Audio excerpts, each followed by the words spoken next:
এ যেন বিয়ে বাড়ির সাজ।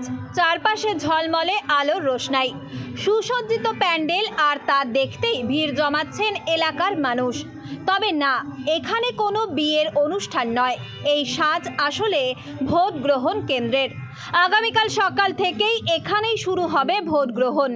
উত্তর 24 পরগনার গাইঘাটা বিধানসভার শিমুলপুরের আনন্দপাড়া স্কুলে তৈরি হয়েছে এমনই এক নজরকাড়া মডেল বুথ, যা ইতিমধ্যেই এলাকাবাসীর আকর্ষণের কেন্দ্রবিন্দুতে পরিণত হয়েছে। ভোটের আগের রাত থেকেই মানুষ ভিড় করছেন শুধু এই আলোকসজ্জা আর সাজসজ্জা এক ঝলক দেখার জন্য। দেখে তো মনে হচ্ছে বিয়ে বাড়ি। ভোট কেন্দ্র আগের বারও সেমই সাজিয়েছিল, কিন্তু আগের বছরের তুলনায় এই বছর একটু বেশি সুন্দর আর অন্যরকম সাজিয়েছে।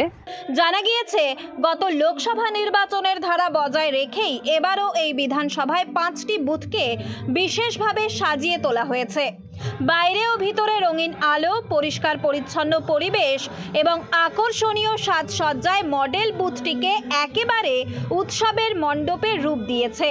প্রশাসনের পক্ষ থেকে জানানো হয়েছে, ভোটারদের উৎসাহ বাড়ানো এবং ভোটদানের পরিবেশকে আরও আনন্দময় করে তুলতেই এই উদ্যোগ নেওয়া হয়েছে। দেখে তো অন্যরকমই মনে হচ্ছে, এটা দেখে তো মনে হচ্ছে না কোনোভাবে যে ভোট নির্বাচন কেন্দ্র বা ভোট গ্রহণ কেন্দ্র। এটা ভোট মানেই শুধুমাত্র রাজনৈতিক লড়াই নয়, বরং তা গণতন্ত্রের এক বড় উৎসব। এই বার্তায় পৌঁছে দিতে চায় নির্বাচন কমিশন।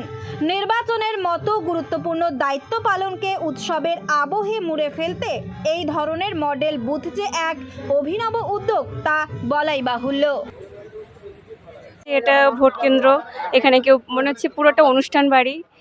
আর সাধারণ বাড়িতে তো এরকম সাজাতেই পারে না, মানে এত সুন্দর সাজিয়েছে, মনেই হচ্ছে না যে এটা কোনো ভোট, মানে ভোট দিতে এটা সবাই দেখেই অবাক হয়ে যাবে যে এটা কি, সবাই অবাক হয়ে যাবে দেখে।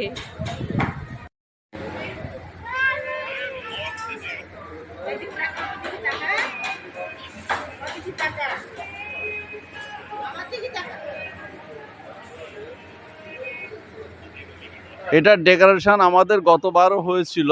এটা আমাদের মানে সৌভাগ্য আমাদের এলাকার, যে আমাদের গত বছরে এই জায়গাটা পেয়েছিলাম, যেন মনে হচ্ছে একটা বিয়ে বাড়ি।